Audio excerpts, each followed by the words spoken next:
This episode of Fern and Friends is presented in partnership with Hey Design Guy and Dominion Designs and Media. Good day, my friends, and welcome back to another edition of the Fern and Friends podcast, which is part of the Fern Effect. Today, we have our co-host Sophie for this great discussion. Hi, Fern. It's so nice to be back in the saddle with you for the next Fern and Friends episode. So tell me, who is our guest for this episode? Hey there, Sophie. We missed your smiling face. Welcome back. Today, we're speaking with Brian Spencer, a leader in workplace services, now in Barcelona, Spain, and someone I actually hired at PepsiCo over 20 years ago. Amazing! Fern, your network is so vast, massive. I love that we continue to span the globe. Okay, let me do my research on Brian. Give me 2 ticks. Okay, I've done a proper search and I am ready to go. Today, we have Brian Spencer, Head of Workplace Services for Allianz, one of the world's leading financial services providers with subsidiaries across the globe. He's living in Barcelona and... Wait, it looks like he's been there for nearly 10 years. Didn't you hire him in Chicago, Fern? That's right, Sophie. I actually hired Brian into PepsiCo back in 2006 when we were deploying SAP across the entire PepsiCo enterprise. Let's jump into the conversation. All right, so talk to us about AI. What is happening in your space, workplace services? I believe before you left PepsiCo, we were in the middle of moving to Teams and that whole, I'm not sure if Copilot was fully implemented, but now that you're in a new environment, talk to me about Yes. AI for you. Yeah, so you're absolutely right. You got great memory, by the way, because we were in the middle of shuffling over from Zoom to Teams, and then Copilot was we were definitely one of the early pioneers of adopting it at PepsiCo. Microsoft gave us that opportunity to be a part of their early frontier group, and as you remember, Seth and the whole crew was very instrumental in making sure that we could adopt Copilot. And at that time, we were doing a lot of testing, again, how do you make my life a little bit easier? How do you make my email box a little bit cleaner, my calendar a little bit less of a mess, or create more of a mess as it might be? And then help me do my job a little bit more as well. And so you remember, it was very much in its infancy, very little in terms of automation and more. When I joined Allianz, which by the way is a global insurance provider, based in Munich, I'm based in Barcelona, where one of our principal hubs for the organization is at, and with the insurance industry, it's highly regulated, just like PepsiCo is for the food side of it and beverage side of it.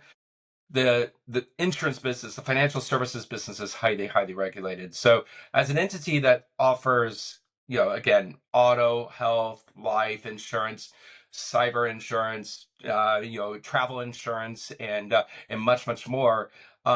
You would think, okay, what's the opportunity for AI? And when I came on board to the company, the first thing I asked is, where's my Copilot license? Got to have my Copilot license. And they granted it to me very quickly. And they said, well, we're playing around with a lot of other tools. They actually had their own large language model inside of Allianz, which we are able to use as employees to ask questions, as opposed to really the internet. It would help us with, hey, tell me more about this part of the industry. Tell me what this kind of form is. Why is it used? What's reinsurance mean? So a lot of things that helped me onboard. I went to our internal large language model, for that kind of support.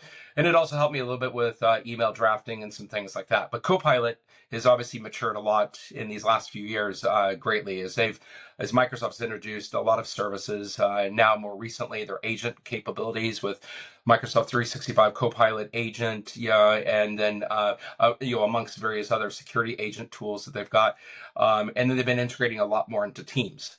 Now, the story at Allianz doesn't stop there, because we've been on this pathway, this glide path. We have thousands of users using Copilot today. On January, I think it was the 8th of this year, we made a large announcement that we have decided to make a massive investment with Anthropic. With Claude, so as we know, and huge, massive. Hey, find out everyone knows Claude's my boyfriend. But Exactly.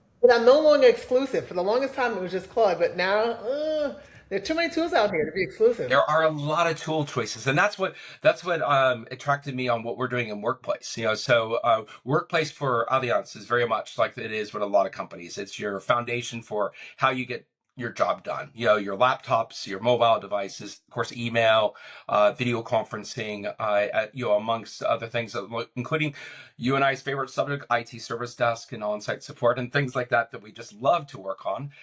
Those are all part of our services, and so adding artificial intelligence was was a huge part of the business that we're in today. And it's not just around productivity, but it's also what helps us set ourselves apart. So when you think about today, it's not just about help me draft an email, help me combine this data with another data set, or build me an agent that allows me to get my job done quicker. But we're really starting to look at it and say, hey, how can I QA the code faster? How could I take 6 different data sources and make sense of it? How are Yes. you now using it personally? What's AI done in the Spencer household? What's AI done in every day? So every day. So one, I'll use 2 use cases on here. One, my wife and I are finally going to get to Japan. So this is a very typical use case, that you can see where this is going, is that we've never been to Japan before. I've Yeah, been to Narita Airport once, yeah. but I would call that being in Tokyo. And we are trying to figure out what's the most efficient, let's say program and outlay that we could have that would allow for 2 kids plus us to have a wonderful time spending time in these different cities. And then, oh, by the way, recommend different events that we should do in those cities, not just plan my itinerary, but what are the things that are off the beaten path. So we've gone through and massaged using Claude and ChatGPT, which we use both tools, invariably. And those have really helped us. And then I even asked it, now that we have, unfortunately, this crisis going on in the Middle East, it's really cut back on air travel, at least to the Middle East, because you might know, for me to get to Japan, I need to usually go through Dubai or through Doha or some Middle Eastern, city or country, and it's made it difficult right now because a lot of people are afraid to fly through there. So I've been asking Claude, how best for me to get there? What day of the week is the most efficient for it? Oh, by the way, where would I get the best discount along the way without breaking the bank, et cetera, without also ending up on the cheapest airline with 4 different stops, et cetera. So Or it takes it, you 24 hours, well, no, 48 hours to get there. You're like, what? Exactly. Exactly. And I've gotten to the point where I've built an agent, a bot, that allows me to also make my bookings. So I made it where it interacts with certain hotel sites. I've also made it, interact with airline sites to do kind of price grab and things like that. So that's been one of my personal ones. The second one is not as a plug for my son, but my son is at that age where he's graduating from college. He's graduating in IT. Thank you. Thank you. Love it. And I another will. person in the work. Exactly. So Braden's been interviewing, of course, like every college student is doing, helping him prepare for interviews. And so we were using Claude, and I said, look, take these job specifications that were given. Here's Braden's CV, his resume. Match this up. What kind of questions should he ask based on his and also what points would he stay away from, and also what points would he use on that?